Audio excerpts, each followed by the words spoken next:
अस्सलाम वालेकुम dear student, welcome to my YouTube channel MK Bright Chemistry. Student, आज हम लोग जिस टॉपिक के ऊपर डिस्कशन करने जा रहे हैं वो है spectrum.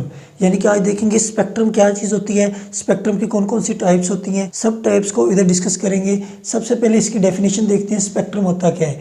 Actual display of component of a white light और electromagnetic radiations when they are pass through a prism is known as spectrum.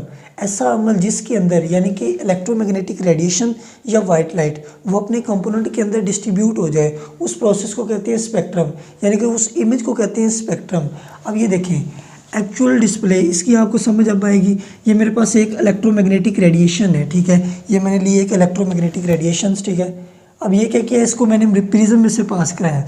जब मैंने इसको प्रिज्म में से पास कराया तो ये कन्वर्ट होगी 7 डिफरेंट टाइप ऑफ वेव्स के अंदर। यानी कि हमें पता चला कि जो इलेक्ट्रोमैग्नेटिक रेडिएशंस होती हैं इनके अंदर 7 different type of rays present होती हैं, ठीक है। तो ये कह लें कि ये 7 डिफरेंट रीजन्स के अंदर डिस्ट्रीब्यूट हो गई है। एक रीजन है रेडियो वेव्स का, एक हमारे पास रीजन है माइक्रोवेव्स का, infrared rays, visible rays, UV rays, X rays और गैमा रेज, ठीक है। अब देखें एक्चुअल डिस्प्ले ऑफ कंपोनेंट, यानी कि ये कंपोनेंट है, इनका डिस्प्ले हो जाना ओ वाइट लाइट या electromagnetic radiation when it is pass through a prism. जब इसको प्रिज्म में से पास किया जाता है उस प्रोसेस को, उस इमेज को कहते हैं स्पेक्ट्रम। इसी तरह मैं ले लेता हूँ, इधर एक ले लेता हूँ जी वाइट लाइट, ठीक है। इसको मैं क्या करता हूँ, प्रिज्म में से पास कराता हूँ। ये मैंने प्रिज्म में से इसको पास कराया, पास कराने पर मैंने क्या देखा, 7 डिफरेंट रीजन्स क्रिएट हो गए हैं, ठीक है। ये 7 डिफरेंट कलर्स के अंदर ये वाइट लाइट कन्वर्ट हो गई है, ठीक है। ये मेरे पास है जी रेड, ये देखिए मेरे पास एक वाइट लाइट थी, ठीक है, उसको मैंने प्रिज्म में से जब पास कराया तो ये 7 डिफरेंट कलर्स के अंदर डिस्ट्रीब्यूट हो गई है, red, orange, yellow, green, blue, indigo, violet, ठीक है। अब हर एक रीजन है, ये जो रीजन है इसके अंदर जो रेड कलर है इसकी जो वेवलेंथ होगी, ठीक है, वो भी मखसूस होगी।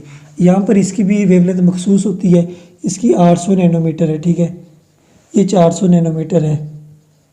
हर रीजन्स की, हर रेज की जो वेवलेंथ होती है वो मखसूस होती है, ठीक है। अब वेवलेंथ, जो रेज बेंट होती हैं at a very large angle, उनकी जो वेवलेंथ होती है वो कम होती है। ये देखो वायलेट जो कलर है, ठीक है, इसकी जो ये जो रेज है, ठीक है, ये बेंट हो रही है at a very large angle. अब इस कलर की, इस रेज की जो वेवलेंथ होती है वो कम होती है, लेकिन जो रेड कलर है, रेड कलर की जो वेवलेंथ है ज़्यादा है।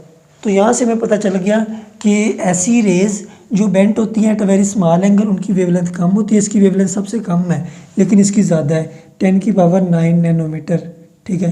लेकिन अगर इसकी बात कर लें गैमा रेज की तो हमारे पास है 0.01 नैनोमीटर, यानी कि इनकी वेवलेंथ कम होती है। लेकिन अगर एनर्जी की बात करें तो गैमा रेज जो होती हैं वो ज़्यादा एनर्जेटिक होती हैं निस्बतन रेडियो वेव के, क्योंकि हमने एक रिलेशन पढ़ा हुआ है एनर्जी का, E=hf, ठीक है। अब E=hc/λ ऐसे भी हम लिख सकते हैं। अब जिनकी वेवलेंथ कम होती है उनकी एनर्जी ज़्यादा होती है, इनकी वेवलेंथ कम है, इनकी एनर्जी ज़्यादा हुई। लेकिन अगर इनकी वेवलेंथ देखिए ज़्यादा है तो इनकी एनर्जी कम हुई, ठीक है। अब ये था स्पेक्ट्रम। स्पेक्ट्रम क्या होता है, डिस्प्ले हो जाना उसकी कंपोनेंट का, किसी भी रेज का, जब उसको प्रिज्म में से पास किया जाता है उसको कैसे उस इमेज को कहते हैं स्पेक्ट्रम। ये मैंने आपको स्पेक्ट्रम बना के दिखा दिया। अब स्पेक्ट्रम की 2 टाइप्स हैं, ठीक है। सबसे पहले इसकी टाइप्स है कंटिन्यूस स्पेक्ट्रम, दूसरा है लाइन स्पेक्ट्रम। अब कंटिन्यूस स्पेक्ट्रम कौन सा स्पेक्ट्रम होता है, यानी कि the spectrum in which different component of a ray diffused into each other. ये थे इसके कंपोनेंट इस रेज के। अगर ये जो रेज है ये डिफ्यूज्ड हो जाए एक दूसरे के अंदर तो हम लोग को पता ना चले कि यानी कि इनके दरमियान कोई स्पेसिफिक बाउंड्री ना हो जो बता रही हो कि ये वाला पोर्शन रेडियो वेव का, ये माइक्रोवेव का, ये इंफ्रारेड रे का, कोई भी स्पेसिफिक बाउंड्री ना हो, तो उस स्पेक्ट्रम को कहते हैं continuous spectrum. The spectrum in which different component of a ray diffused into each other and there is no definite boundary, यानी कि उनके दरमियान कोई डेफिनेट बाउंड्री ना हो तो स्पेक्ट्रम को कहते हैं कंटिन्यूस स्पेक्ट्रम। हमने इसकी एग्जांपल देखी है रेनबो की। रेनबो के अंदर क्या होता है, वाइट लाइट के जब कन्वर्ट होती है, यानी कि आपने 7 डिफरेंट कलर्स के अंदर, तो उनके अंदर जो कलर्स होते हैं उनके दरमियान कोई स्पेसिफिक बाउंड्री नहीं होती, वो एक दूसरे कलर के अंदर वो डिफ्यूज्ड हुए होते हैं, ठीक है। इस तरह के स्पेक्ट्रम को कहते हैं कंटिन्यूस स्पेक्ट्रम। अब जो हमारा दूसरा टाइप है स्पेक्ट्रम की वो है line spectrum. Component of rays are properly separated by a dark और लाइट बैंड। लेकिन इस स्पेक्ट्रम के अंदर ये जो स्पेक्ट्रम होता है इसके अंदर जो कंपोनेंट होते हैं रे के उनको सेपरेट किया जाता है बाय अ डार्क और लाइट बैंड के ज़रिए, यानी कि उनके दरमियान प्रॉपर सेपरेशन होती है कंपोनेंट की। इस टाइप के स्पेक्ट्रम को कहते हैं लाइन स्पेक्ट्रम। अब लाइन स्पेक्ट्रम के ही आगे दो इकसाम है। सबसे पहली इकसाम है एटॉमिक एब्जॉर्प्शन स्पेक्ट्रम, दूसरी है atomic emission spectrum. Atomic absorption spectrum उस वक्त बनता है जब एक सब्सटेंस रेडिएशंस को ऑब्जॉर्व करती है। The type of spectrum which is obtained by absorption of radiation bye substance, यानी कि जब सब्सटेंस ने एक रेडिएशंस को ऑब्जॉर्व किया है, ऑब्जॉर्व करने के बाद जो स्पेक्ट्रम हमें मिलता है उसे कहते हैं एटॉमिक एब्जॉर्प्शन स्पेक्ट्रम। अब ये कैसे बनता है, फ़र्ज़ कर लें ये मेरे पास एक एटम है, इसमें से रेडिएशंस को पास कराया। अब इस सब्सटेंस के अंदर हमें पता है कि एटम्स प्रेजेंट हैं, ठीक है। अब अगर एटम प्रेजेंट है, हमें पता है कि ये न्यूक्लियस होता है एटम के अंदर, इसके इर्द गिर्द शेल्स होते हैं, शेल्स के अंदर इलेक्ट्रॉन पाए जाते हैं। फर्ज़ करें जब मैंने इसमें से रेज़ को गुजारा तो रेज़ जब इसमें से गुजरी, कुछ रेज़ इस इलेक्ट्रॉन के अंदर अब्जॉर्ब हो गई है। अब अब्जॉर्ब होने पर इलेक्ट्रॉन की जो एनर्जी होती है वो इंक्रीज़ हो गई है।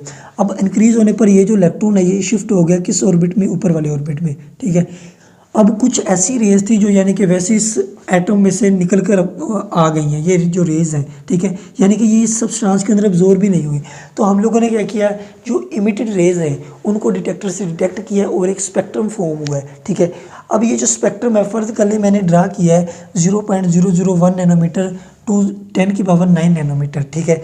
अब यहाँ पर जहाँ पर हम लोग को डार्क बैंड नज़र आ रहा है, यानी कि डार्क लाइन नज़र आ रही हैं, ये ज़ाहिर कर रही हैं कि यहाँ पर जो वेवलेंथ है, ठीक है, मसलन फ़र्ज़ कर लें अगर 0.001 से शुरू हो रहा है तो 10⁻²,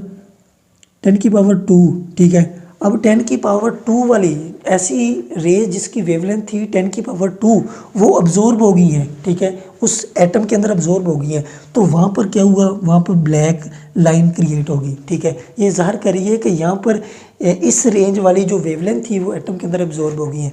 अब फ़र्ज़ कर ले ये जो वाइट वाला पोर्शन है, ठीक है, ये वाला सारा का सारा पोर्शन जो है, अब यहाँ पर वेवलेंथ जो थी वो थी हमारे पास 10⁻3 to 4, ठीक है। 10⁻3 to 4 जो रेज थी हमने इसके अंदर इसमें से पास कराई हैं, ये उसके अंदर अब्जॉर्ब नहीं हुई, ये आ गई हैं, बाहर आ गई हैं, डिटेक्टर ने डिटेक्ट कर लिया है। तो ये वाला पोर्शन वाइट हो जाएगा, क्योंकि वाइट वाला पोर्शन हमें बता रहा है कि जो रेज हैं वो बाहर आ गई हैं, वो उसके अंदर अब्जॉर्ब नहीं हुई। लेकिन जो डार्क पोर्शन है ये हमें ये बताता है कि ये जो रेज थी, यानी कि ये वाली 10⁻² जिसकी वेवलेंथ थी, ठीक है, नैनोमीटर, वो वाली अब्जॉर्ब हो गई हैं।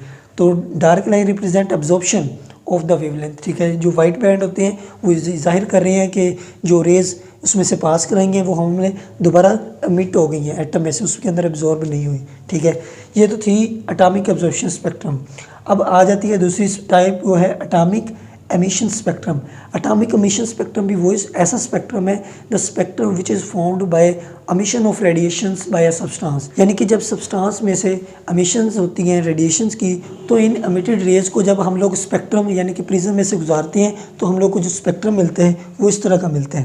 फ़र्ज़ करें ये मेरे पास एक सब्सटेंस है, ठीक है, सब्सटेंस को एनर्जी दी, एनर्जी देने पर इसके अंदर जो एटम है, एटमों के अंदर जो इलेक्ट्रॉन है, उन्होंने उस एनर्जी को ऑब्जॉर्व किया। जब एनर्जी को ऑब्जॉर्व किया और ऑब्जॉर्व करने पर वो यानी कि इस तरह ये लोअर स्टेट एनर्जी लेवल से ऊपर वाले चलेंगे हैं, ऊपर वाले ऑर्बिट के अंदर चलेंगे हैं। तो जब ये दोबारा, हमें पता है कि ये जो इस स्टेट में है ये इलेक्ट्रॉन है हाई एनर्जी स्टेट के अंदर, और इलेक्ट्रॉन अपने आप को कंफर्टेबल फील नहीं करता इन हायर एनर्जी स्टेट, ये अपने आप को लोअर एनर्जी स्टेट के अंदर कंफर्टेबल फील करता है। तो इलेक्ट्रॉन क्या करेगा, दोबारा जो इसने एब्जॉर्ब की हुई है रेडिएशन, जो एनर्जी इसने एब्जॉर्ब की थी वो इमिट करेगा in the form of radiations, यानी कि जब ये इधर आना चाहेगा तो ये रेडिएशंस की फॉर्म में एनर्जी इमिट कर देगा। अब ये जो एटम के में से रेडिएशंस इमिट हो रही हैं, इनको हम लोगों ने डिटेक्टर से डिटेक्ट किया, डिटेक्ट करने पर हम लोग को इस तरह का स्पेक्ट्रम नज़र आया, ठीक है। अब फ़र्ज़ कर लें ये वाला जो स्पेक्ट्रम है, ये वाला जो स्पेक्ट्रम है ये हमें बता रहा है कि जो डार्क पोर्शन है, ये जो डार्क वाले पोर्शन नज़र आ रहे हैं, ये बता रहे हैं कि उन टाइप की रेडिएशंस को बता रहे हैं जो इसके अंदर अब्जॉर्ब हो गई हैं, उससे एमिट नहीं हुई। लेकिन जो वाइट बैंड है यहाँ पर वो हमें ये बता रहा है कि जो रेडिएशंस एमिट हो रही हैं इसमें से, इस सब्सटेंस में से, फ़र्ज़ कर लेते हैं ये भी मैंने स्पेक्ट्रम लिया है, ये मेरे पास है 0.001 नैनोमीटर और ये 10⁹ नैनोमीटर तक रेंज है स्पेक्ट्रम की।